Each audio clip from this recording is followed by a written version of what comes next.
할렐루야. 주님을 찬양합니다. 여러분들을 축복합니다. 말씀을 함께 보겠습니다. 마태복음 6장 13절. 마태복음 6장 13절 우리 함께 봉독합니다. 우리를 시험에 들게 하지 마옵시고 다만 악에서 구하옵소서. 나라와 권세와 영광이 아버지께 영원히 있사옵나이다. 아멘, 아멘. 기도하는 사람 37번째, 소제목은 이렇게 기도하라 27번째입니다.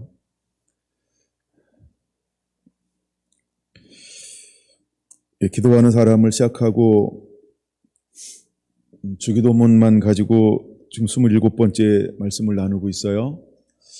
나누면 나눌수록, 제가 묵상하면 묵상할수록, 시간을 보내면 보낼수록 저에게 놀라운 은혜는 정말 이 주기도문 안에 사역 전체가 담겨져 있구나. 그러니까 주기도문 안에 구약도 신약도 전부 담겨져 있구나. 이런 것들을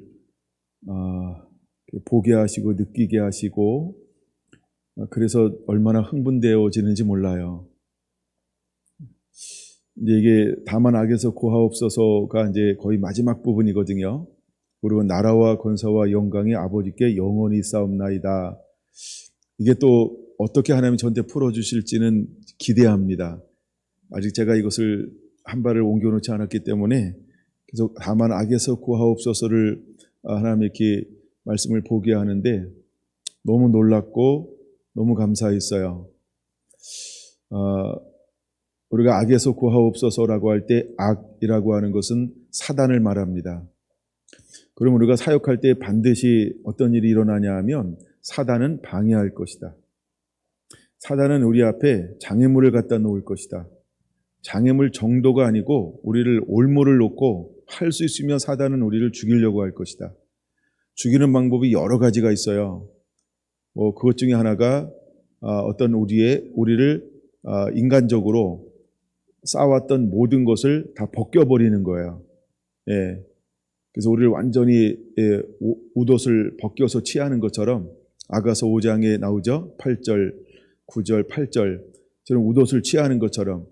그 다음에 사단은 할 수만 있으면 우리를 끊임없이 상처를 줘서 자기에게 주목하게 만들어요.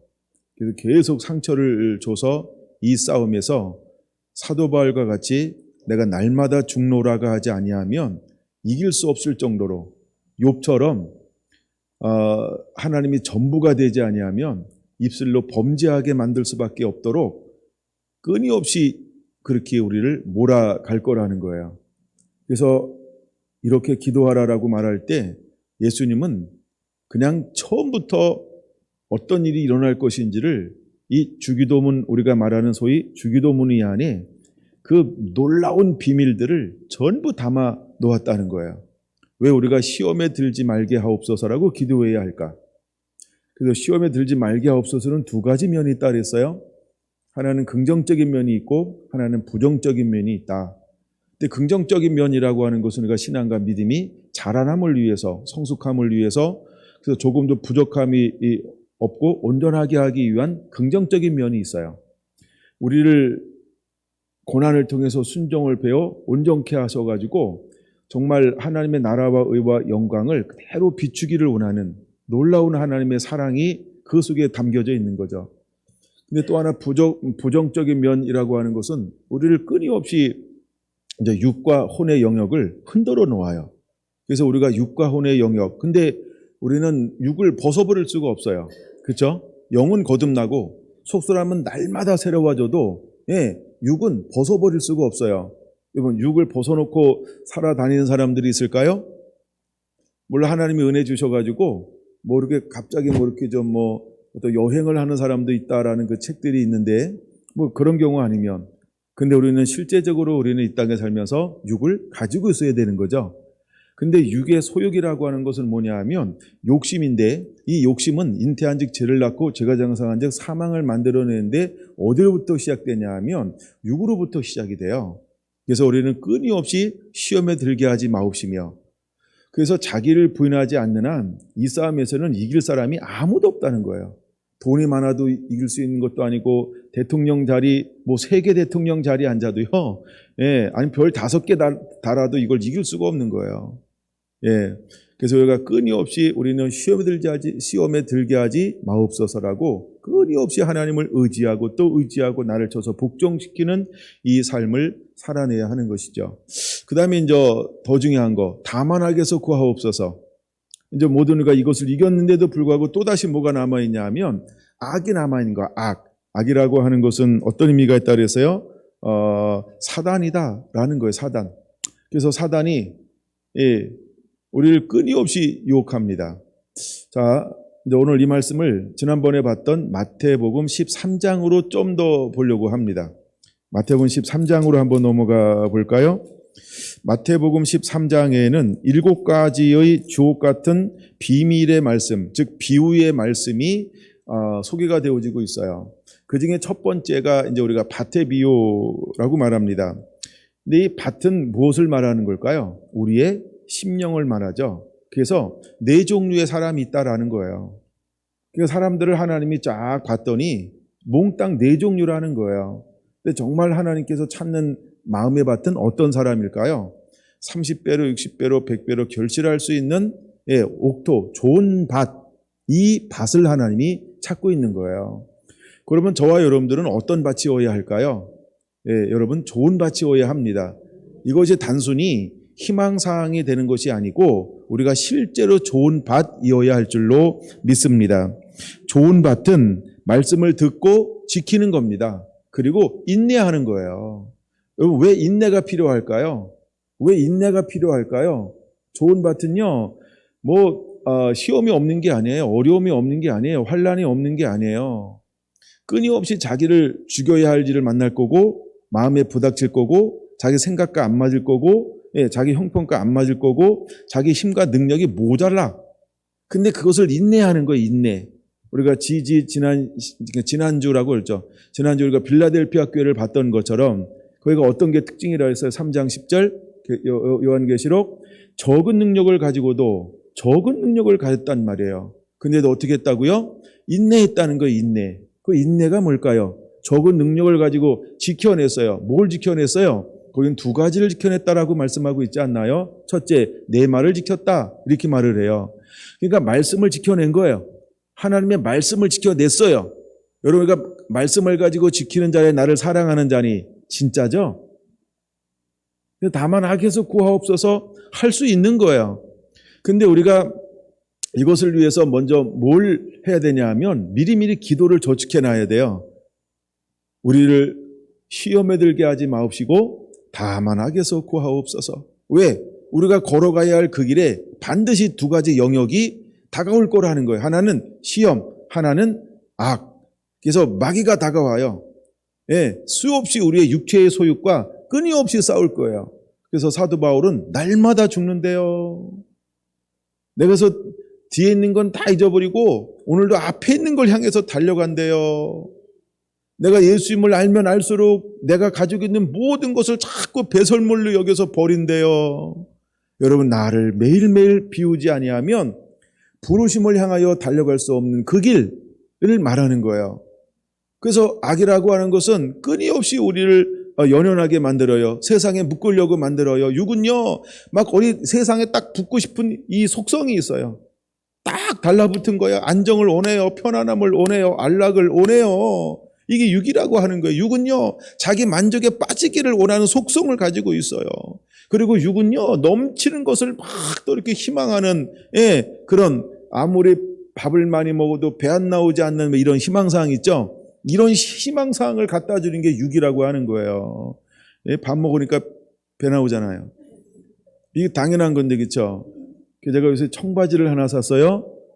잘 어울릴까 싶어서. 이 육이라고 하는 속성은 쉬지 않아요. 쉬지 않아요. 그래서 여러분 우리가 끊임없이 이 싸움에서 이기고 또 이기는 자가 되어야 돼요. 나를 내려놔야 돼요. 여러분 경험한 거 전부 내려놔야 돼요. 우리는 매일매일 처음처럼 또 출발해야 돼요. 전부를 다해서 주님을 소유하기 위해서 전부를 다 팔아야 되는 거예요. 여러분 오늘 마태복음 13장 7가지 비유의 설명 중에서 5번째, 6번째, 7번째 비유는요 너무너무 멋지지 않나요? 예를 들어서 5번째 비유가 44절인데 보화를 발견했어요. 그럼 보화를 발견하면 어떻게 해야 될까요? 자기의 전 소유를 팔아야만 그 보화를 소유할 수 있는 거예요. 만약에 남겨놨다, 아나니아와 삽비라처럼 반만 드렸다, 그러면 천국은 소유할 수 없어요. 즉 보화는 소유할 수가 없는 거예요. 전부를 다 주어야 한다는 거예요. 여러분 이 의미가 무슨 의미가 있을까요? 내 능과 내 힘으로 안 된다는 거예요. 야망으로 안 된다는 거예요. 여러분 진짜여야 한다는 거예요. 그리고 정말 주님이 전부여야 한다는 거예요. 육은 죽고 영이 사는 게 진짜여야 한다는 거예요. 주님을 속일 수 없어요. 기만할 수 없어요. 여러분 그거 가짜입니다. 그 다음에 6번째 비유는 어떤 비유일까요? 뭘 발견했죠? 진주를 발견했어요.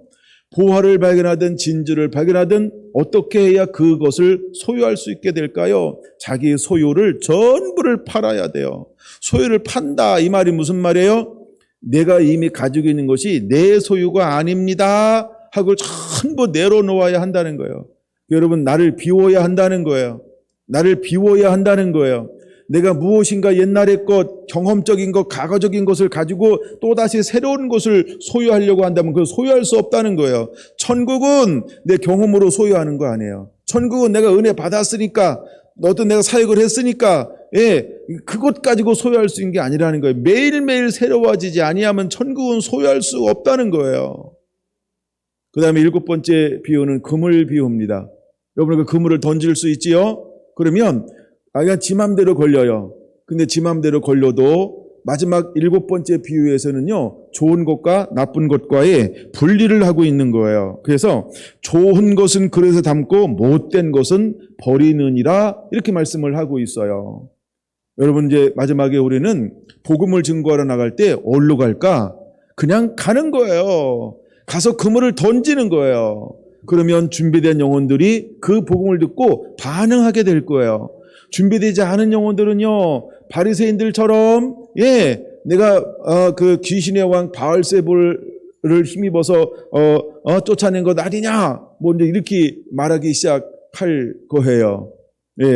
근데 무리들은 뭐라고요? 다윗의 자손이 아니냐라고 그를 무엇으로 바라본다? 메시아로 바라본다. 그 다음에 그분을 오실 자로 바라본다는 거예요. 그를 기름 부음 받을 자로 바라보기 시작한다는 거예요. 여러분들은 어떤 시각을 가지고 하나님 앞에 서야 할 것인가? 다만하게서 구하옵소서 왜 이렇게 기도하라고 했을까? 이거 너무너무 중요하기 때문에 예수님은 미리미리 우리 보고 기도하라고 말씀을 하고 있었다라고 하는 걸 깨달아야 합니다. 마귀는요, 언제나 틈을 찾고 있어요. 틈을 찾고 있는 존재가 마귀라고 하는 것입니다. 그래서 우리가 밤이 새도록 분을 품지 말라라고 하는 거예요. 그거 품고 있잖아요. 얘가 희한하게 품으면 어떤 현상이 일어날까요? 품으면 뭐 한다? 품으면 어떤 현상이 일어날까요? 싹난다 이거예요. 품으면 싹나요. 여러분 우리 마음밭은요 품는 속성이 있어요. 그래서 알곡도 품으면 싹나고요. 그 다음에 사단이 준 씨앗도 씌우면 싹나고요. 여러분 그냥 싹. 그래서 우리가 틈이 났을 때 우리가 분노를 품잖아요. 그러면 우리가 분노라고 하는 게 자라나기 시작하는 거예요. 그래서 여러분 우리가 해가 지도록 분을 품지 말아라 라고 하는 말인 거예요. 우리가 사단이 나를 유혹할 수 없을 정도로 우리가 하나님의 말씀 앞에 머무는 자가 되어야 합니다.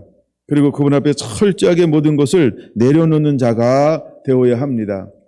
제가 가끔 농담식으로 이야기하는 것처럼 여겨질지 모르지만 진지한 얘기인데 그렇게 이야기하는 거예요. 어떤 분들은요 십자가를 주님 앞에 내려놓고 무거운 짐을 나 홀로 지고 견디다 못해 쓰러지고 주님 앞에 맡겼어요.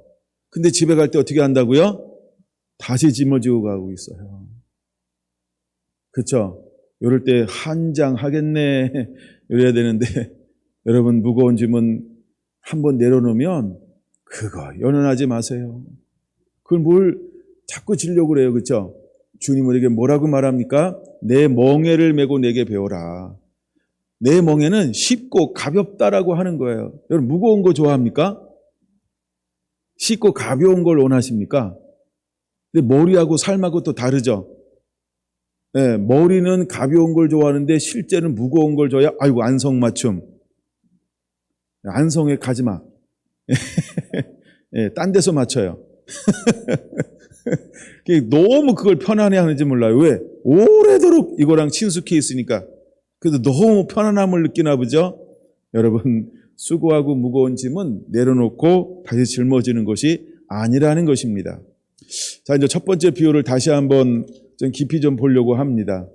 하나님께서 우리에게 원하는 것이 무엇인가라고 할 때 우리가 어떤 심령이 되어야 하라고 하는 심령이 네 가지의 종류의 심령이 있다라고 하는 겁니다. 그럼 하나님이 우리에게 어떤 심령이기를 원할까? 그 심령은 열매 맺는 심령이기를 원하는 것이지요. 예, 그래서 열매 맺는 심령은 8절에 말하고 있는 것처럼 더러는 좋은 땅에 떨어지며 어떤 것은 100배, 어떤 것은 60배, 어떤 것은 30배의 결실을 하였느니라. 여기서 30배, 60배, 100배가 중요한 게 아니고 뭐가 가장 중요할까요? 결실, 열매 맺는 게 중요한 거예요. 열매 맺는 게 중요한 거예요. 할렐루야.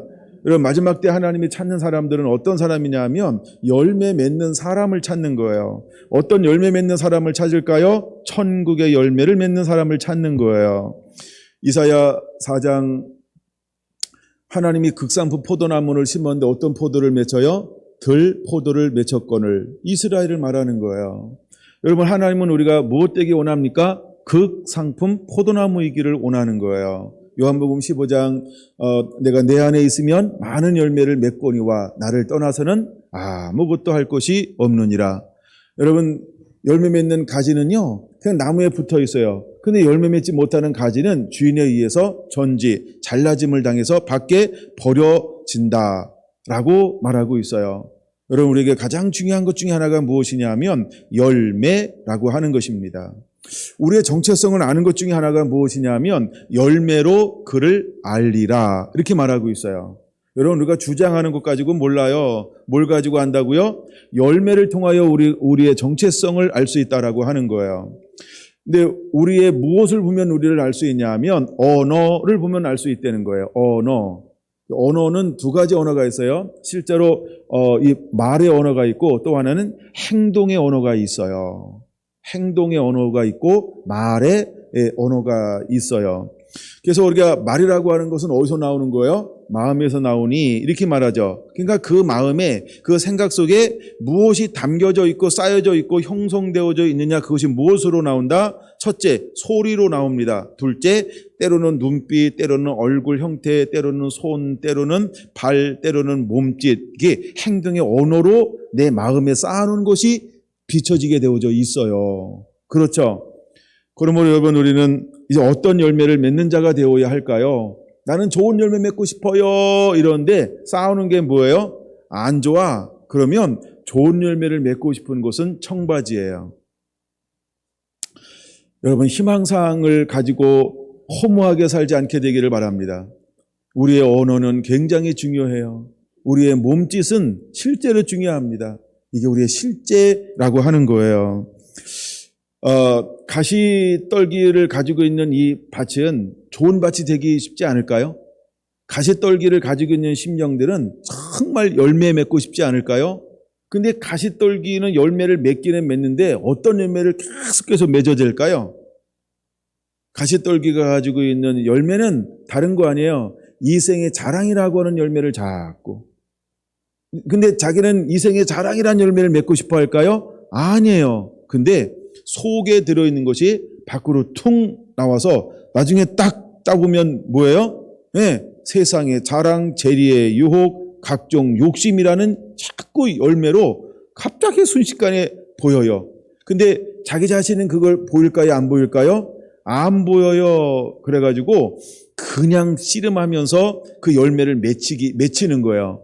그리고 딱 따서 제 3자의 눈에 딱 갖다가 팔려고 했더니 어떤 열매가 맺혀진 거예요? 재리의 유혹, 이생의 자랑, 그 다음에 각종 욕심이라는 열매를 맺혀지는 게 가시밭이라고 하는 거예요. 혹시 여러분, 우리는 가시밭은 아닌지 모르겠어요. 수많은 사람들을 아프게 하며 힘들게 하며 대며, 예, 그 다음에, 네, 그런 역할을 감당하면서도, 나 지금 열매 맺고 있다고, 나 이거 온 힘을 다해야 된다고, 막 이렇게 막 얼마나 막 열정적으로 또 막 빨아들이는지 몰라요. 예, 돌짝밭이라고 하는 것은 뭐냐 하면 늘 기뻐. 말씀을 들으면 너무 행복해요. 얼마나 행복한지 몰라요. 이해하고 들으세요. 목사님, 내가 오늘 은혜 받았어요. 만약에 우리 성도들 좀 그랬으면 좋겠다. 너무 안 그래서. 그래서 막 말씀만 들으면 막 기쁘다 그러는 거예요. 막 얼마나 매일매일 행복해 하는지 몰라요. 근데 말씀을 가지고 딱 가서 삶의 현장에 나가면 무엇이 그를 기다리고 있을까요? 좋은 것, 안 좋은 것. 그러니까 좋은 사람도 기다리는데 나쁜 놈도 기다리고 있어요. 그래가지고 좋은 사람은 어떻게 도와줄까, 세워줄까. 그다음에 나쁜 놈은 저거 어떻게 뺏을까, 어떻게 이용할까. 이래가지고 기다리고 있다니까요. 골목에 갈 때는 3명 이상. 여러분, 골목은 혼자 다니지 않게 되길 바랍니다. 예, 밤에는 특별히 이게 가로등 밑으로 막 지나가고 막 이래야 돼요. 네.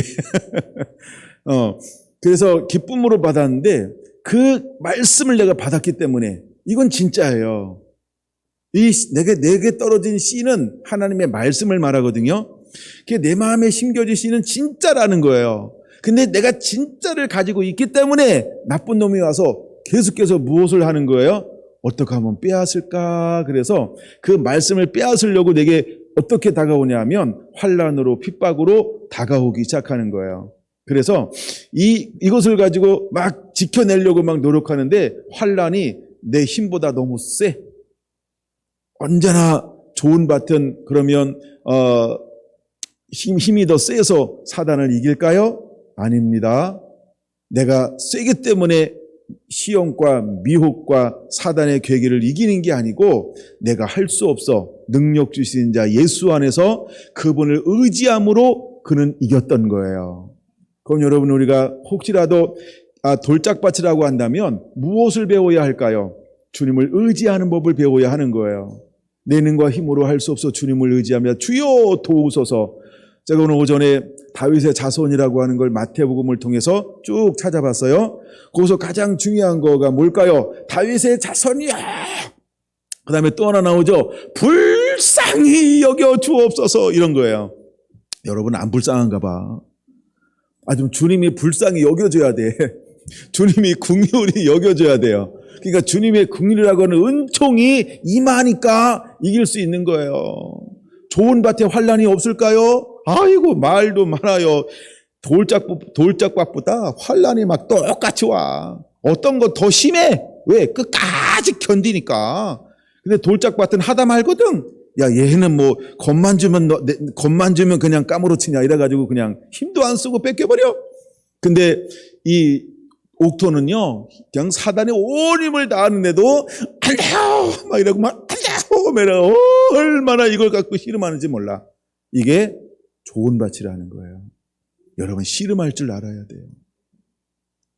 내 힘과 능으로는 안 되지만 어떻게 하라고요? 주야, 막 그냥 주야, 그러면 날 죽여 이러면, 그쵸? 부부싸움 끝나잖아요, 그쵸? 그렇게 안 싸워봤나 보다. 죽여 그러면 막 끝나는 거 아니에요? 싸우다가 죽어 막 이러면 막 끝나는 거야. 그게 좋은 밭이에요, 좋은 밭. 여러분, 그렇게 싸워야 합니다. 근데 돌짝밭은요, 죽일 거야! 알았어. 이러고 그냥 포기해버려.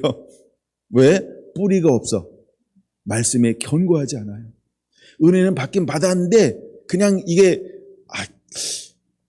그냥 쉽게 포기해버려요.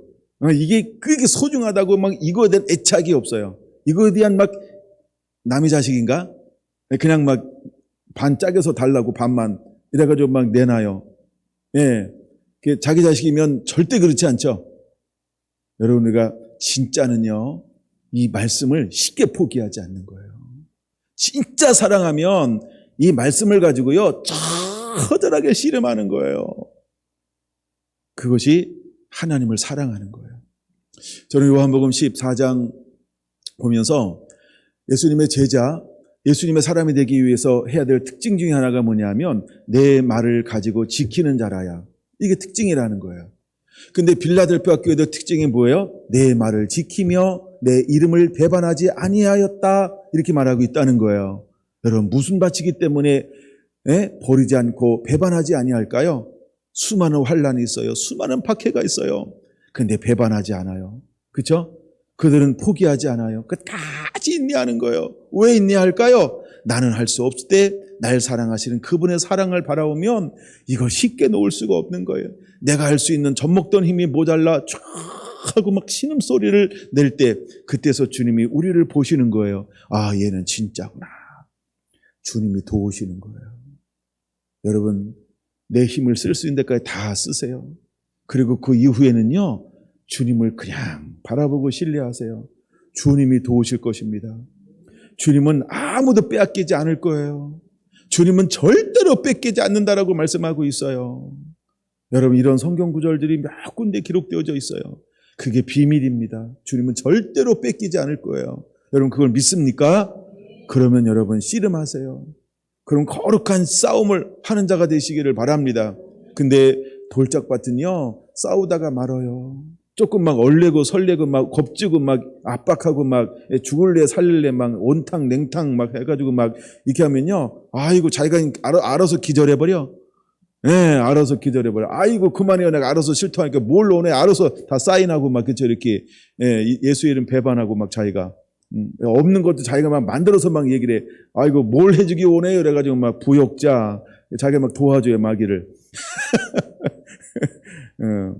이 연약함이라고 하는 건 돌짝밭과 같아요. 그래서 내가 하나님의 말씀을 받을 때 너무 좋은 것 알아. 근데 환난과 핍박이라고 하는 환경이 바뀌면 쫄아버리는 거야. 강하고 담대하지 못하고.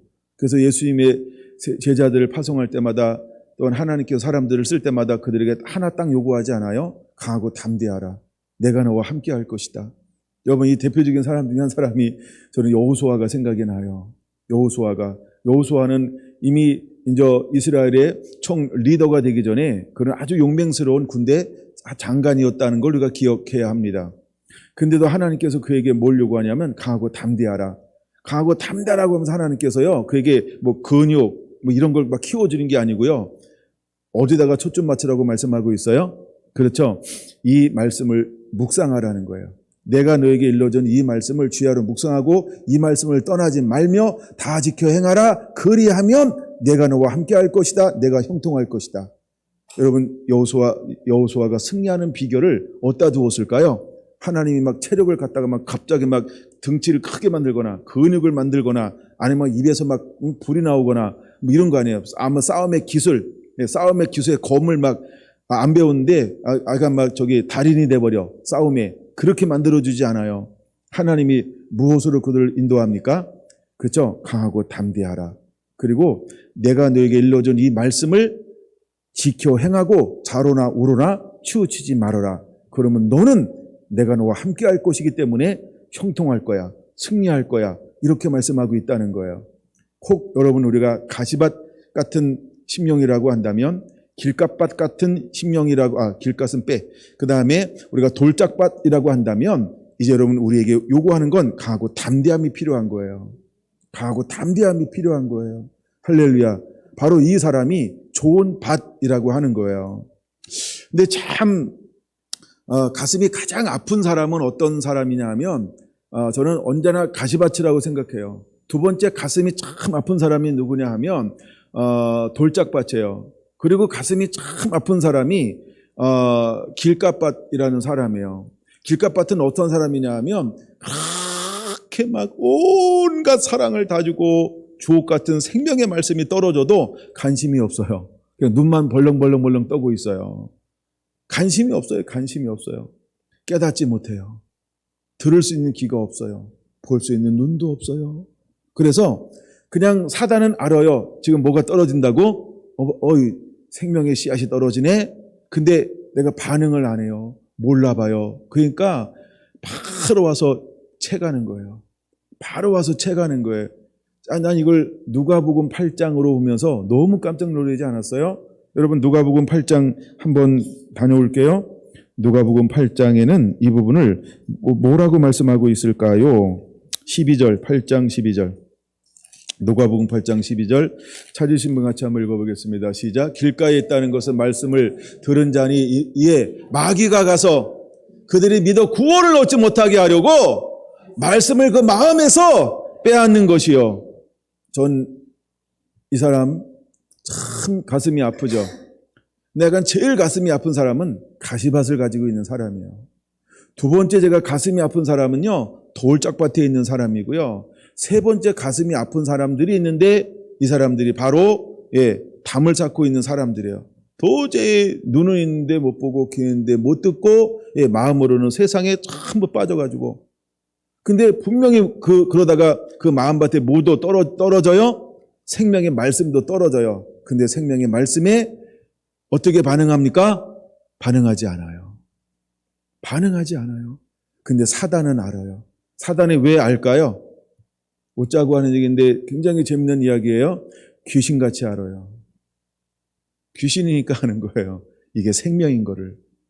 때로는 여러분 우리가 만물의 영장이고 하나님의 형상을 가지고 창조됐는데 어둠 가운데 있으면 뭐도 몰라요? 생명인 것을 몰라요. 그래서 거기에 반응하지 않아요. 다시 한번 여러분 12절 보세요. 8장 12절 다시 한번 보세요. 시작. 길가에 있다는 것은 말씀을 들은 자니 이에 마귀가 가서 그들이 믿어 구원을 얻지 못하게 하려고 말씀을 그 마음에서 빼앗는 것이요. 그러니까 우리가 마음으로 믿어 의에 이르고 입으로 신하여 구원에 이르느니라. 하나님의 말씀을 어디다 심어주는 거예요? 마음에요. 근데 마음에 말씀이 심어지면 어떤 반응이 일어날까요? 믿어 구원에 이르도록 잘하게 될 거라는 거예요. 마귀는 그거를 알아요. 근데 사람들이 반응하지 않으니까, 깨닫지 못하니까, 이게 뭔지 알아보지 못하니까 사단이요 잽싸게 와서 이 말씀을 빼앗아 가는 거예요. 저기 가져간다 이렇게 말하고 있지 않죠? 빼앗아 가져가죠. 왜 빼앗는다는 단어를 썼을까요? 사단은 정체가 뭐예요? 죽이고 빼앗고 멸망시키는 거예요. 그렇죠? 그는 도둑놈이라는 거예요. 세상에 그런 도둑놈이 없어요. 가장 센 도둑놈이 마귀예요. 마귀는 빼앗는 존재라는 거예요. 마귀는 빼앗는 거예요. 근데 마귀는 뭐만 뺏을까요? 마귀는 아무거나 뺏지 않습니다. 그렇죠? 아무 집이나 털지 않아요. 마귀가 어느 집을 털까요? 신령한 집만 털어요. 거지 같은 집은 털지도 않아요. 로빈 훗처럼 아주 막 의로운 거라고 생각하죠. 근데 신령한 집만 털어요. 그럼 마귀가 어떤 사람을 잘 알까요? 신령한 사람을 잘 알아요. 그래서 우리가 어떻게 기도해야 될까요? 다만 악에서 구하옵소서. 왜 이런 기도를 해야 될까요? 마귀가 신령한 것을 귀신처럼 알아. 내가 은혜 받잖아요. 귀신처럼 알아. 내가 뭘 좀 작정하고 각오해서 주님 앞에 침노하려고 폼 잡잖아요. 귀신같이 알아. 그럼 귀신같이 알면 내 삶 가운데 뭐가 파견될까요? 귀신이 파견됩니다. 네, 귀신이 파견돼요. 그래가지고 우리를 그 은혜에 못 들어가도록 장난치게 만들어요. 헷갈리게 만들어요. 뿔나게 만들어요. 환경을 어렵게 만들어요. 심령을 어렵게 만들어요. 삶을 고달프게 만들어요. 왜? 그거 하지 못하게. 제가 옛날에 전도를 많이 할 때 일이었어요. 복음을 증거하러 가잖아요. 그러면 많은 어르신들이 하는 고백이 있어요. 젊은이, 나는 종교를 바꾸고 싶지 않네. 내가 젊은 한때에 종교를 바꿔본 적이 있었어. 종교를 바꿔보니까 내 삶엔 너무나 환란이 많았어.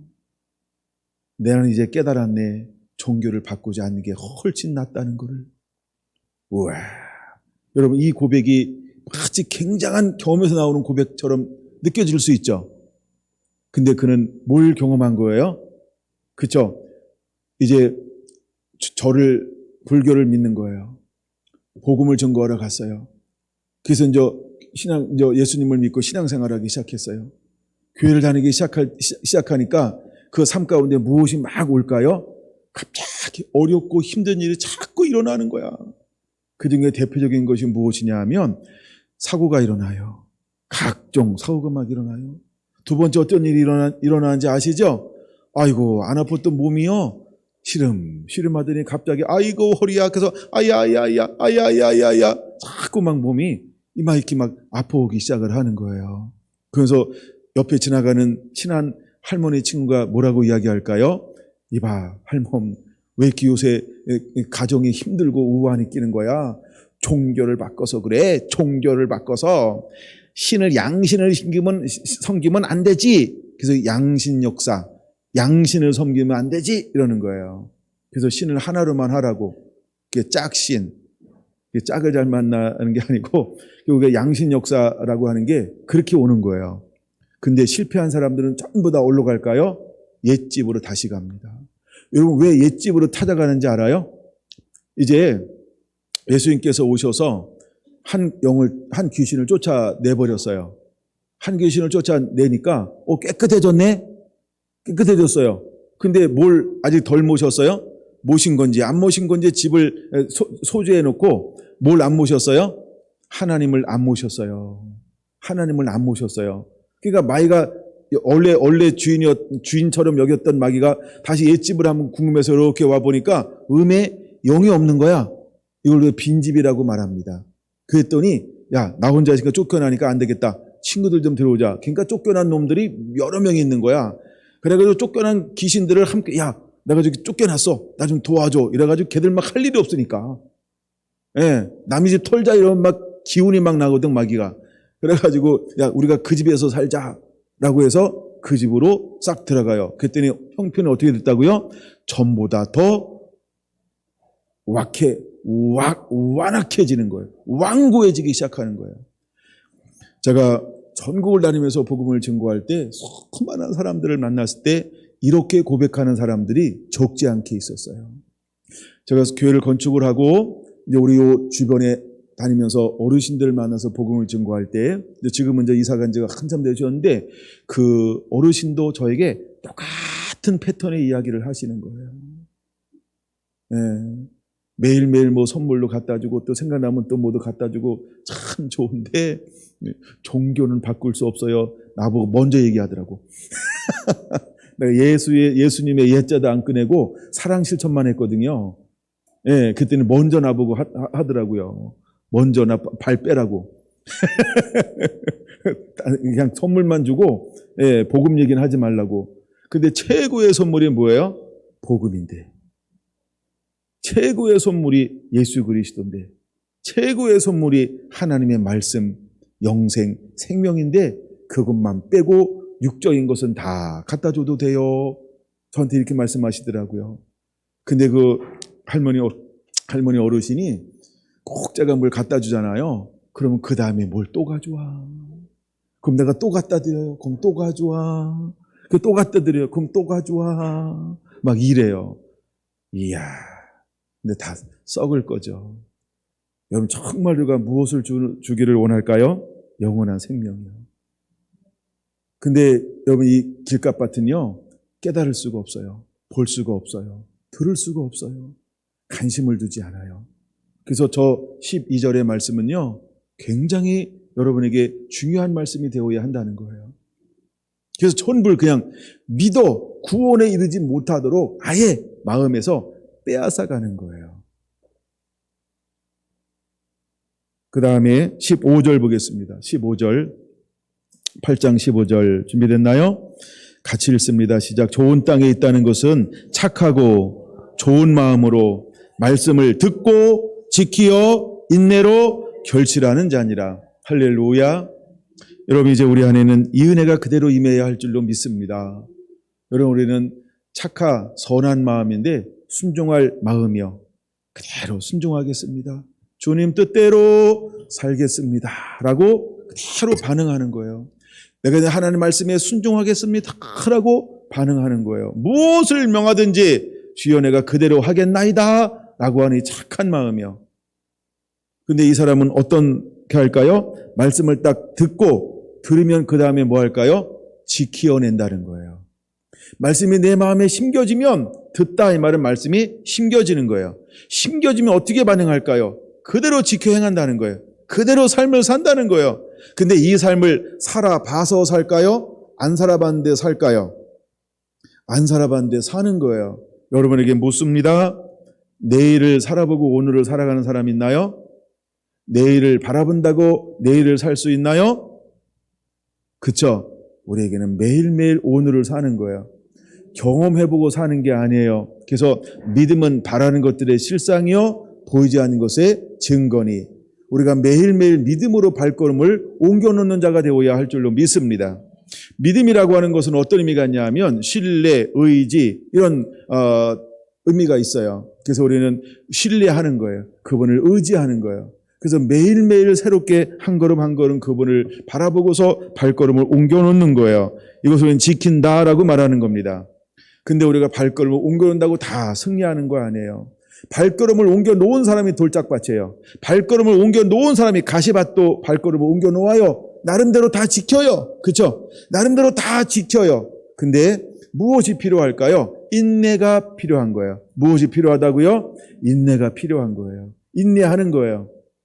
첫째, 우리 돌짝밭은 왜 돌짝밭이 됐을까요? 네, 나름대로 지켰어요. 근데 인내가 하는데 열매를 맺을 때까지 인내하지 못했어요.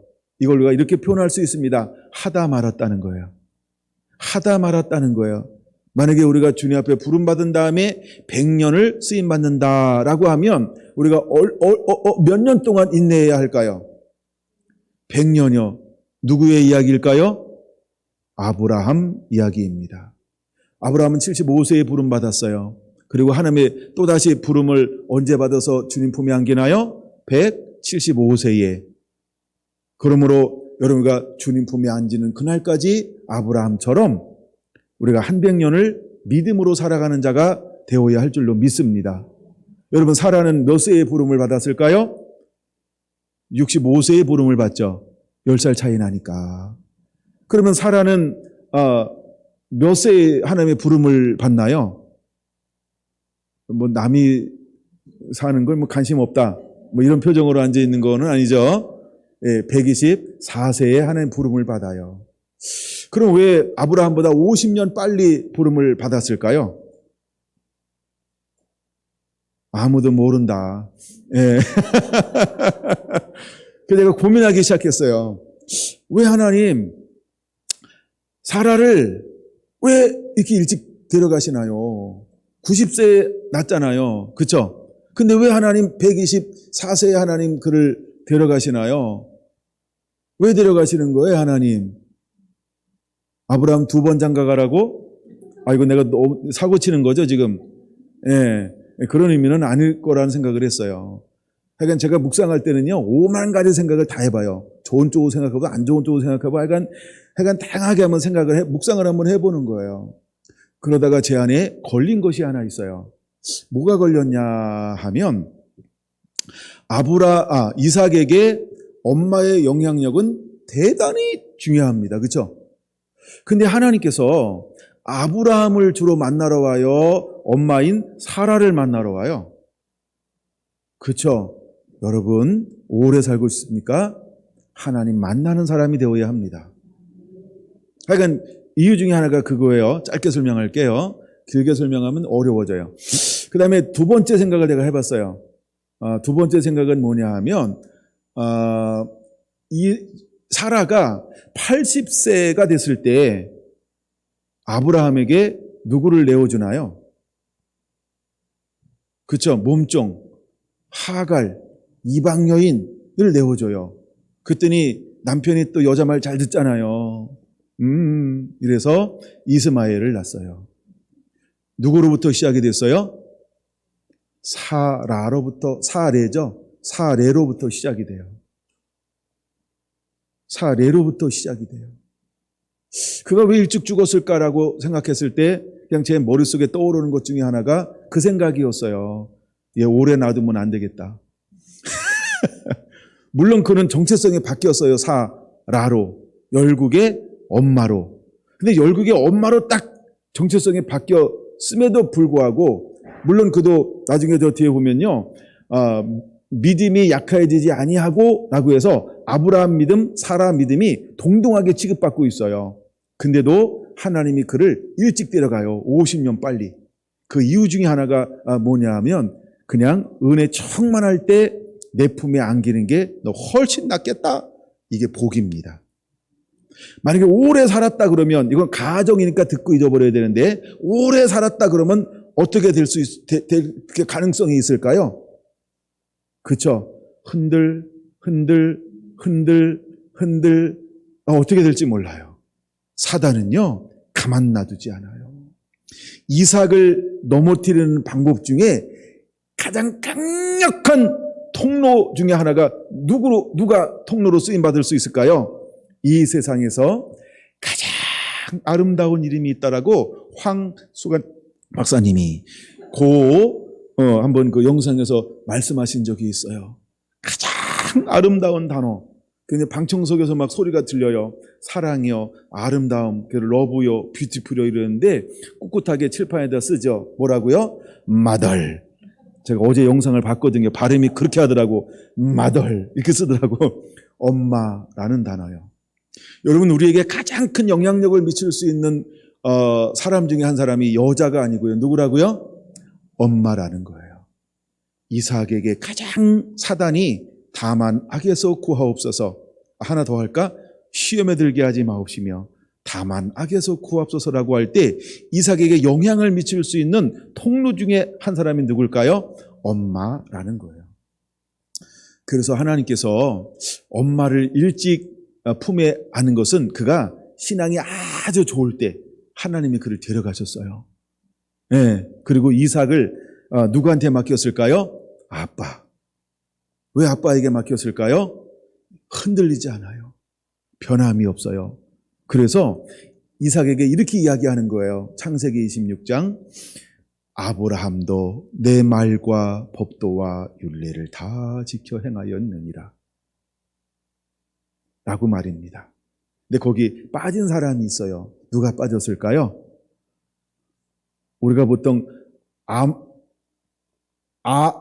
이렇게 안 부르죠?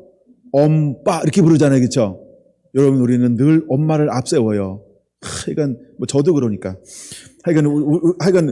우리가 늘 엄빠 이러잖아요. 그렇죠? 엄마 아빠 이렇게 부르잖아요. 그렇죠? 엄마는 어디 계세요? 나한테 전화 놓고도 나안 찾고 엄마 찾아 먼저. 엄마 아빠 이렇게 찾잖아요. 그렇죠? 근데 하나님은 어떤 기준으로 사람을 앞세울까요? 내 말을 가지고 인내하며 지키고 있는 그 사람. 그럼 여러분들은 어떤 신앙인이어야 할까요? 아브라함처럼, 이삭처럼, 야곱처럼, 요셉처럼 하나님의 말씀을 가지고 인내할 줄 아는 하나님의 사람이 되어야 한다는 거예요. 그래서 제가 묵상하다가 사라는 아브라함보다는 인내가 조금 부족했나 보다. 그래서 하여간 어쨌든 사라가 신앙이 굉장히 막 좋을 때 너 이제 내가 너를 안고 싶은데 너 나에게 36.5 플러스 36.5를 허용하겠니? 라고 물어봤어요. 그랬더니 사라가요. 어떻게 했을까요? 예, 저 사세요. 사라 일때요. 주님 품으로 안겨주었어요. 가장 좋을 때. 주님이 그를 안아주었습니다. 여러분, 때때로 우리는요, 가장 좋을 때 하나님 품에 안기는 것도 복이라는 거예요. 우리 여러분, 죽음이라고 하는 것은 그러니까 이런 거예요. 인생은 길어도 축복이고 짧아도 축복이라는 거예요. 근데 길어도 축복이고 짧아도 축복이 되기 위해서 조건이 하나 있다라고 한다면 옥토가 되어야 하는데 말씀을 듣고 지키어 인내함으로 열매 맺는 삶을 살고 있을 때 주님 품에 안기는 것. 할렐루야. 여러분과 이런 인생, 이런 삶이 되기를 예수님의 이름으로 축원합니다. 사단은요, 끊임없이 우리를 와서 유혹할 거라고 하는 거예요. 제가 아주 오래전에 요한복음 2장을 가지고 은혜를 받았어요. 요한복음 2장은 예수님께서 세례를 받고 공생애를 시작하셨어요. 그리고 첫 번째 표적을 행하는 곳이 어디냐 하면 가나 혼인잔치예요. 근데 가나 혼인잔치 가기 전에는 한 번도 예수님께서 기적을 행한 적이 없어요. 즉 하나님의 영광을 드러낸 적이 없다 이 말이에요. 근데 그 자리에 가서 앉아있는데 어떤 사건이 벌어지냐 하면 가장 혼인잔치에서 중요한 포도주가 부족함의 현상이 일어났어요. 근데 친척집이었나 봐요. 아주 가까운 사람이었죠. 그랬더니 예수님의 어머니가 예수님께 다가와서 이렇게 말하는 거예요. 예수여, 포도주가 떨어졌다. 이 말은 무슨 말이냐 하면 예수 너 할 수 있지? 이 말이라는 거예요. 지금 어머니는요, 자녀들의 일어나는 모든 것을 다 담고 있어. 근데 언제부터 담고 있을까요? 은혜를 입은 여인이다. 천사의 방문을 받고 임신하는 모든 그 가정을 누구는 리얼이에요? 마리아는요. 그렇죠? 그러니까 그가 요단강 세례를 받고 시험을 강야로 가서 시험 받고 성령에 이끌려 돌아온 걸 알까요? 모를까요? 엄마요. 다 알죠? 다 알고 있는 거예요. 그래서 이제 그에게 다른 기운이 있는 걸 그냥 엄마는 마음으로 영으로 실제로 알고 있는 거예요. 그러니까 그 일을 능히 할 수 있는 것을 연회장을 찾아가지 않고 그것을 누구한테 찾아와서 이야기하는 거예요? 예수에게 찾아와서 이야기하는 거예요. 근데 여기 중요한 비밀이 하나 숨어져 있어요. 그게 뭐냐 하면 예수님은 엄마에 의해서 움직이면 타락하는 거예요. 실패하는 거예요. 무너지는 거예요. 시험에 들게 하지 마옵시고 다만 악에서 구하옵소서. 마귀는요, 광야에서만 시험하지 않아요. 세 가지로 시험하고 끝나지 않았어요. 지금 마귀는 누구를 통해서도 예수를 넘어뜨리고 싶어 해요? 엄마를 통해서도 예수를 넘어뜨리고 싶은 거예요. 근데 마침 혼인잔치에 갔는데 뭐가 떨어졌어요? 포도주가 떨어졌어요. 그래서 사단이요, 등짝을, 원래 엉덩이인데 제가 바꾼 거예요. 등짝을 살짝 밀었어요. 마리아야, 예수가 지금 뭘 할 수 있는 거 알지? 속으로 얘기하는 거예요. 내가 알고 있지요. 그럼 가서 네가 포도주 한번 만들어 보라고 그래. 그건 할 수 있었어. 저도 알아요. 그랬더니요, 주저하지 않고 어떻게 했어요? 예수님께 일어나서 등짝을 밀리니까 밀려가지고 예수를 찾아간 거야. 그리고 자기가 하고 싶은 이야기를 거침없이 다 풀어놨어요. 이것이 우리라고 하는 거예요. 이것이 우리라고 하는 거예요. 사단은요, 이렇게 우리를 감쪽같이 요거를 하얀 거짓말이라는 거예요. 자기를 위장하는데 아주 투명하게 그를 변형시켜서 우리에게 다가올 수 있다는 거예요. 다만 악에서 구하옵소서. 그때 예수님이 어머니를 향하여 처음 쓰는 용어를 하나 하죠. 그 용어가 뭔지 아시죠? 여자여, 엄마 이렇게 하지 않았어요. 아니면 어머니라고 하지 않았어요. 뭐라고 불렀다고요? 여자여. 물론 이 말은 극존칭이라고 우리가 보통 해석을 합니다만, 근데 예수님이 어머니를 향하여 뭐라고 부르냐면 여자여 이렇게 불렀다는 거예요. 그 다음에 어떻게 이어지나요? 나와 무슨 상관이 있나이까. 이 말이 너무 멋진 거예요. 여러분, 사단은요, 우리에게 이렇게 다가올 수 있다는 거예요. 누굴 통해서? 사랑하는 여인을 통해서, 아내를 통해서, 남편을 통해서, 또 자녀를 통해서, 어떤 이런 가장 친밀한 관계를 통해서 다가올 수 있어요. 여러분, 때로는 저에게 장로님을 통해서, 또는 권사님들을 통해서, 또 집사님들을 통해서 다가올 수 있어요. 그럴 때 여러분, 우리가 어떤 음성에 정말 귀를 기울여야 할까라고 할 때 예수님은요, 여자여 나와 무슨 상관이 있나이까? 그 다음에 또 뭐라고 말한다고요? 아직 내 때가 이르지 아니하였사옵나이다. 이렇게 말하고 있다는 거예요. 와우! 전 이걸 읽을 때요, 이걸 깨달아질 때요, 너무 깜짝 놀랐어요. 이야 하고요. 예수님은 누구의 말을 듣고 움직이면 안 되는 걸까요? 사람의 말을요. 인간의 말을 듣고 움직이는 거 아니에요. 예수님은 누구의 음성을 듣고 움직이는 자가 되어야 할까요? 하나님의 음성이요. 예수님은요, 사람의 말을 듣고 움직이는 거 아니에요. 하나님이 말씀을 듣고 움직이는 분이 예수님이라는 거예요. 그럼 이제 여러분, 우리는 옥토라고 하는 것은 무엇일까요? 말씀이 떨어졌어요. 그러면 그것을 듣고 떨어졌어요. 듣고 그걸 지켜내는 거예요. 그걸 왜 지킬까요? 하나님의 말씀이니까요. 이게 영생이니까요. 이게 생명이니까요. 근데 이 생명을 어떻게 하는 거예요? 환난이 와도, 핍박이 와도 막 뿌리가 내리고 있는데 환난이 와, 박해가 와, 그래도 버티는 거야. 내가 할 수 있는 모든 힘을 다 여기서 소비하는 거예요. 이때 여러분이가 하여간 올 때 젖은 길게 먹고 봐야 돼. 왜? 젖 먹을 힘을 쓸 때가 너무 많아. 빨리 젖을 끊잖아요. 힘이 딸려. 어쨌든 하여간 젖 먹은 힘을 다 써요. 1년이면 1년, 2년이면 2년. 그래가지고 그 다음은 주께 맡겨야 돼. 이미 우리는 젖을 먹을 수 없으니까 주님께 완전히 맡기시고. 그래서 내 힘을 다 한 다음에 주님을 의지하세요. 주님을 의지하세요. 할렐루야. 주님을 의지하시기 바랍니다. 근데 어떤 사람은요, 이 생명을 품고 뭐 할 수 있어요? 계속 이생의 자랑을 쫓아가요. 재리의 유혹을 쫓아가요. 각종 욕심을 쫓아갈 수 있어요. 뭐 하면서? 생명을 품고 있으면서 이 생명으로 뭐 할까? 이 생명으로 뭐 땄을까? 이 생명을 어떻게 이용할까? 이 생명을 가지고 내가 이것도 한번 해볼까? 저것도 해볼까? 자꾸 생각이요, 분산되어질 수 있어요. 요거를 가시밭이라고 말하는 거예요. 그러면 이미 내 안에 뭐가 침투하고 영향을 할 수 있도록 합법적으로 내가 허용하기 시작하는 거예요. 그렇죠? 사단이 내 삶 가운데 합법적으로 활동할 수 있는 것을 허용하기 시작하는 거예요. 그러므로 여러분, 우리는 무엇을 없애야 될까요? 염려를 없애야 돼요. 염려는 누가 하는 거예요? 혼이 하는 거예요. 혼이 하는 거예요. 재리의 유혹, 이거 누가 하는 거예요? 혼과 육이 하는 거예요. 각종 욕심, 이거 어디서 오는 거예요? 육이 하는 거예요. 그래서 이것이 가시밭이라고 하는 거예요. 근데 여러분, 좋은 밭은 어떻게 한다고요? 끝까지 인내하는 거예요.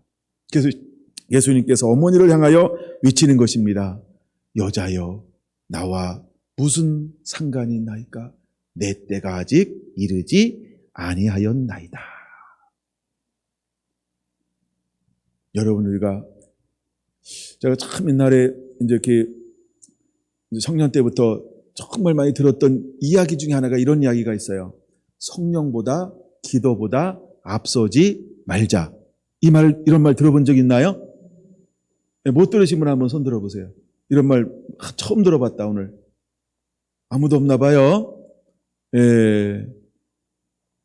말씀이 떨어진 건 맞죠? 사들에게 벌써 뺏겼나요? 눈 크게 뜨고 있으세요. 가슴에 손 얹고 말씀을 제가 던질 거예요. 성령보다 기도보다 앞서지 말자. 못 뺏어가게. 못 뺏어가게. 다시 한번 마음을 지키세요. 다시 한번. 성령보다 기도보다 앞서지 말자. 아이고, 우리 김성현 집사님, 김영식 집사님만 안 하고 다 하셨어요. 네. 마음을 지켜야 돼요. 그러면요, 우리가 알아야 돼요. 그렇구나. 기도보다 성령보다 앞서가면 염려가 와요. 재리의 유혹이 와요.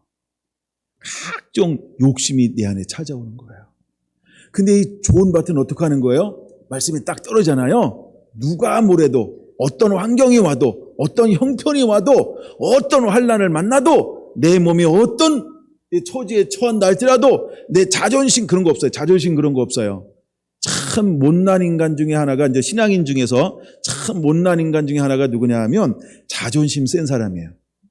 사단이 가장 못난 게 뭔지 아시죠? 왕고입니다. 뭐라고요? 왕고. 그걸 교만이라고 말합니다. 근데 처음에 이제 에스겔 27장에 보면 뭐라고 말한다고요? 왕고, 14장도 왕고라고 말을 해요. 왕고한 거예요, 왕고. 이게 교만의 시작이라고 하는 거예요. 근데 여러분, 우리가 이제 그런 것이 딱 왔을 때 인내하는 거예요, 인내하는 거예요. 그러니까 내가 할 수 있는 먼저 힘을 다 써야 돼요. 내가 힘을 다 쓰게 되면 주님이 딱 와서 자꾸 나를 도와주잖아요. 그러면 도움을 받긴 하는데 뭐가 안 생길까요? 이 근육이 안 생겨요, 근육이. 제가 요새 풋샵을 했다 안 하니까 얘가 생겼다 안 생겼다 생겼다 안 생겼다 막 이래요. 근육이. 작년에는 그래도 참 제가 저 산을 굉장히 100번 올라갔어요. 100번. 예. 근데 올해는 한 번 올라갔다 왔어요. 근육이 생겼을까요? 안 생겼을까요? 예, 근육이 아예 출장 가버렸어요. 계속 운동을 해야 되는데 그런 것처럼 그리고 어쩌다 한번 이런 것 가지고는 안 돼요. 인내하는 거예요. 그러니까 내가 힘을 쓸 수 있는 최대한의 모든 걸 가지고 이걸 지켜내야 돼요. 이걸 인내라고 하는 거예요. 근데 놀라운 건요. 내가 할 수 있는 전부 힘을 다 쓰잖아요. 그 다음부터 우리는 앵꼬라고 말합니다. 우리가 앵꼬가 딱 되는 순간에 그때 초자연적인 영역이 문이 열리는 거예요. 내 거를 예비치를 남겨놓고 주님 도와주세요. 아니에요. 내 거를 다 쓰고 없어졌을 때 그때서 초자연적인 영역에 문이 열리는 거예요. 할렐루야. 여러분 내 힘과 능으로 이기는 거 아니에요. 하나님은 뭘 원하신다고요? 고린도전서 1장에 말하고 있는 것처럼 육체로 자랑하지 않게 하려 함이니라. 할렐루야. 그래서 모든 영광은 하나님이 받고 싶어 하는 거예요. 근데 육체로 영광을 얻으려고 하면 사단이 알아요. 다만 악에서 구하옵소서. 그래서 이 사단은요, 육체로 너 자꾸 영광을 얻어 이렇게 우리를 유혹하는 거야. 그래서 어머니가 와서 포도주가 떨어졌다. 너 할 수 있지? 그때 예수님처럼 우리가 뭐라고 대답해야 될까요? 여자여 나와 무슨 상관이 있나이까? 내 때가 아직 이르지 않았다. 그러면 내 때가 아직 이르지 않았다 이 말이 무슨 음성인지 아십니까? 하나님이 내게 말씀하지 않았습니다. 저는요, 하나님의 음성이 나는 하나님의 음성대로만 움직일 수 있어요. 하나님이 내 마음에 하라고 해야 나 그거 할 수 있는 거예요. 이제 여러분들은 무엇에 움직이는 자가 되어야 할까요? 하나님의 말씀이요. 하나님의 말씀이요. 그래서 예수님은 흠도 없고 점도 없었어요. 어찌 그런 삶을 살 수 있었을까요? 그렇죠? 보여준 대로 들려준 대로 행하라고 한 그대로만 순종했기 때문에 예수님은 점도 없고 흠도 없을 수 있었던 거예요. 사단은 뭘 찾나요? 점과 흠과 티를 있으면 그걸 통해서 내 삶 가운데 합법적으로 들어올 수 있는 거예요. 그게 사단이에요. 그래서 다만 악에서 구하옵소서. 여러분 이제 우리가 어떤 삶을 하나님 앞에 살아내야 할까요? 인내하는 자가 되기를 바랍니다. 내 능과 힘으로 하려고 하는 것이 아니고요. 내 능과 힘으로 하는 거 아니에요. 전부를 내려놓고 그분을 그대로 의지하고 믿음으로 바라보는 자가 되시기를 바랍니다. 그래서 고린도후서 8장 5절에 보니까 뭐라고 말하고 있냐면 나 자신을 주께 드리고 나 자신을 주께 드렸다는 거예요. 이제는 내가 산 것이 아니오 내 안에 예수 그리스도가 산 것인 것을 실제로 고백하고 있는 거예요. 그 다음에 내 삶의 주인이 내가 아니고 내 삶의 주인은 이제는 예수님입니다 라고 하는 걸 고백하는 거예요. 여러분 예수님께서 공생애를 살기 전에는 누구의 말을 그렇게 잘 듣는 효자였을까요? 엄마 말이요. 제가 이거 누가복음에서 한번 설명했죠. 5월달 하려고 지난번 아낀 것 같기도 하고 막 이런데 한번 6월절 날 예배를 드리러 올라왔어요. 근데 집에 내려가다 보니까 어머나 사랑하는 큰아들이 안 보이는 거야. 큰아들이 누구였어요? 예수. 그래가지고요 다시 하룻길을 갔는데 하룻길을 빠꾸 했어요. 그리고 잠을 자고 3일째 되는 날 성전에 올라갔는데 우와 그쵸? 대대장들하고 말씀을 가지고 하부르타 토론을 하고 있는 거야. 그때는 찾아가지고 그에게 묻는 거예요. 어머 예수야 너 어떻게 여기 있니? 왜 우리 안 따라온 거야? 너 잃어버려가지고 우리가 얼마나 걱정하고 했는지 아니? 그랬더니 눈을 깜빡깜빡 거렸겠죠. 눈 하나 깜빡 안 하고 그런지 하여간 깜빡깜빡 거렸는지 그건 성경에 안 기록되어져 있다. 어린 예수가 12살 때라 그러죠. 어머니를 향하여 뭐라고 말합니까? 내 집에 있어야 할 것을 알지 못하였나이까. 그리고 나서는요, 어머니를 따라가는 거예요. 어디까지요? 다시 갈릴리까지, 나사렛까지 그대로 갔어요. 그리고 어떻게 예수님이 살았을까요? 순종하여 받드시더라. 이야, 나는 그 성경을 읽으면서요, 깜짝 놀랐어요. 예수님이 공생의 한해 부르시는 30살까지, 그럼 12살이니까 30-12는 얼마죠? 포옹 이런 거 아니에요? 예, 18년까지, 그쵸? 그때까지 어떤 삶을 살았다고요? 어머니를 받들어 순종하더라. 이게 예수님의 섬김이요 삶이었다는 거예요. 그럼 여러분은 나 실제 괴로움 다 잊으시고, 이 찬양이 아니다 이거. 이 노래를 부르면서 엄마는 생각할지 몰라요. 그럼 여러분은 정말 받들어서 순종하고 있습니까? 여러분은 받들어서 순종하고 있습니까? 초롱초롱. 눈에 딱 띄었어요. 네, 초롱이라 눈에 확 띄네. 예, 노란 샷이요. 예, 네, 여러분 예수님은요. 저기도 있다. 우리 예진 자매님. 네, 예, 저 2층에도 있어요. 여러분 우리가 부모를 섬길 때 어떻게 섬겨야 할까? 받들어 섬기는 거예요. 누구도 그렇게 살았다? 예수님도 그렇게 살았다는 거예요. 야, 제가 그거 탁 보고서 은혜가 될 때요, 너무 감동이 됐어요. 그래서 제가 생각했었어요. 이거 5월달에 한번 나눠야 되겠다.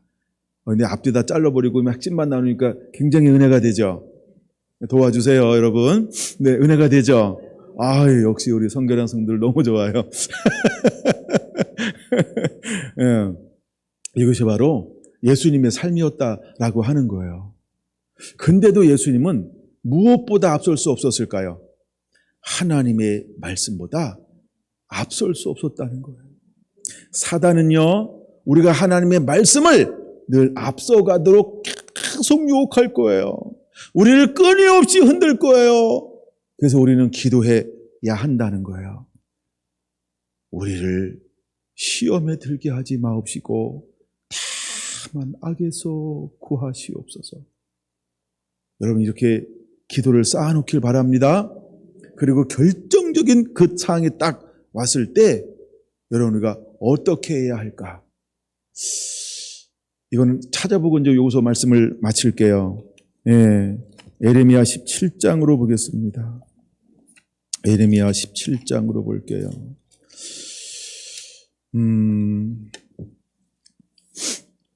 5절에서 6절은 일단은 7절 먼저 볼게요. 7절. 그러나 무릇 여호와를 의지 네모박스, 여호와를 의뢰 네모박스 하는 사람은 복을 받을 것이라.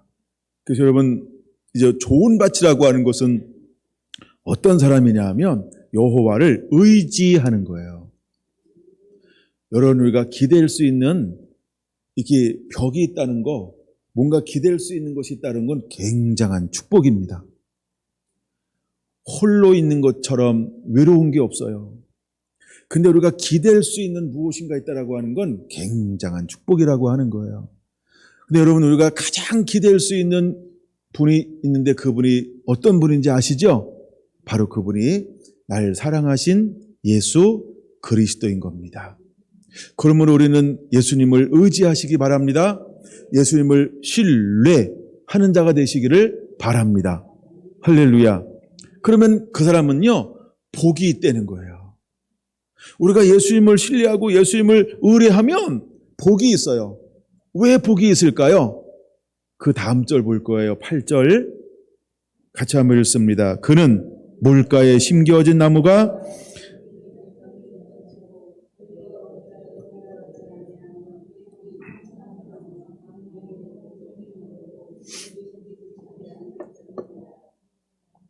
그러면 8절의 현상이 우리 가운데 일어나면 몇 배의 열매를 거둘 것처럼 여겨지나요? 혼자는 잘해요. 뭐 이런 것 같아요. 같이 잘해요. 이런 것도 좋은데 몇 배가 맺어질 것 같아요? 예, 같이 잘해요도 좀 나왔습니다. 네, 그쵸? 8절의 삶 가운데 놀라운 축복이 있는 거예요. 우리의 삶 가운데 이런 환경이 조성이 되면요, 30배로, 60배로, 100배로. 할렐루야. 여러분 그 복을 누리게 되길 축원합니다. 하나님이 모두에게 이 복을 주기를 원하시고 있는 거예요. 이것이 우리의 복이어야 해요. 아멘. 이제 우리 새 가정을 꾸릴 우리 예진자매님도 이 복을 누리게 되길 축원합니다. 예, 우리의 소망은 사람에게 있는 거 아니에요. 주님이 우리의 소망이어야 해요. 아멘. 아멘. 주님이 우리의 소망이어야 돼요. 주님이. 우리가 이 8절에 하나님이 인도한다는 것은 어떤 의미가 있는 것이냐 하면 이게 바로 옥토란다 라는 거예요. 이게 뭐라고요? 이게 옥토라고 하는 거예요. 믿습니까? 이게 바로 옥토라고 하는 거예요. 여러분 옥토는요 물가에 심겨진 거예요.